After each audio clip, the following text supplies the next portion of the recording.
மக்களுடைய விபத்துகளிலிருந்து பாதுகாப்பதற்கு வரக்கூடிய பட்ஜெட்ல பாதுகாப்பிற்காக சேஃப்டி அண்ட் செக்யூரிட்டிக்காக இந்த 18,000 ஒரு நாள் 0 ஆகணும். அதுதான் முக்கியமான கனவு தமிழக அரசுக்கு. ஒரு உயிர், ஒரு குடும்பத்திற்கான உயிர் இல்லை, அது தமிழகத்திற்கான ஒரு மிகப்பெரிய இழப்பு. ஆனா இது பொதுமக்களுடைய ஒரு அவேர்னஸ்க்காக நாங்க சொல்ல விரும்புறோம். 18,000 பேர் சாலைகளில் இறக்கக்கூடியது மிகப்பெரிய வழியை ஏற்படுத்தியிருக்கு எங்களுக்கு. இது சரி செய்யணும்னா அரசு நாங்க எல்லா நடவடிக்கைகளும் உறுதியாக எடுக்கணும்.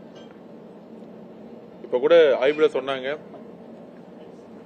சார், இங்க இருந்து கேரளா பார்டருக்குள்ள போகும்போது கேரளா கவர்மெண்ட் ஹைவேஸ்ல எல்லா இடத்துலயும் மானிட்டரிங் கேமரா போட்டு 80 கிலோமீட்டருக்கு மேல போனாலும் சீட்டு பெல்ட் போலனாலும் இம்மீடியட்டா அவங்களுக்கான ஃபைனை கவர்மெண்ட் ஒரு அவேர்னஸ் உருவாக்கி இருக்காங்க.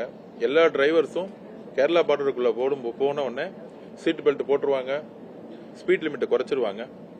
ஆனா தமிழ்நாட்டில் இருக்கக்கூடிய டிரைவர்ஸ் மட்டும், அது லாரியா இருக்கட்டும், இல்ல பிரைவேட் கார்ஸா இருக்கட்டும், இல்ல பஸ்ஸஸா இருக்கட்டும், எந்த விதமான ரூல்ஸ் அண்ட் ரெகுலேஷனை ஃபாலோ பண்றதே கிடையாது.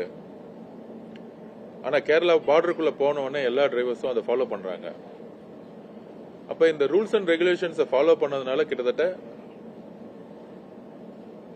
18,000 பேர் ஒவ்வொரு வருஷமும் இறக்கக்கூடியது மிகப்பெரிய 18,000 குடும்பம்.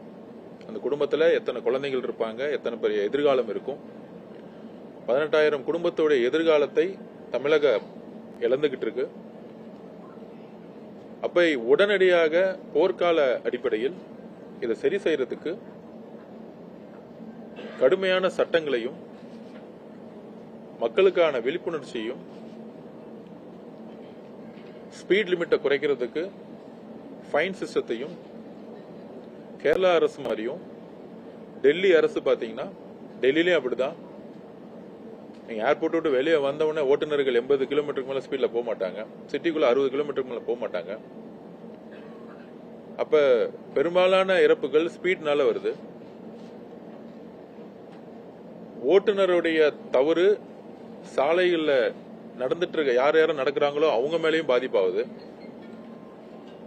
இப்படி எந்த தவறும் செய்யாதவங்க எல்லாம் இறக்கப்படுறாங்க. அதுக்கு நமக்கு நாமே ஒரு திட்டத்தை உருவாக்கணும். அந்த ஆய்வை மாண்பு முதலமைச்சர் மேற்கொள்ள சொல்லியிருக்காரு. கூடிய விரைவில் இந்த ஆய்வுடைய ரிப்போர்ட்டை முதலமைச்சர்கிட்ட கொடுத்துட்டு அவருடைய ஒப்புதலுடன் வரக்கூடிய பட்ஜெட் செஷன்ல இந்த சாலைகளுடைய பாதுகாப்பிற்கும் இந்த 18,000 பேர்த்துடைய இறப்பை 0 கொண்டு வரதுக்காகவும் உறுதியாக சட்டங்களையும் நடைமுறையையும் நம்ம கொண்டு வரணும்.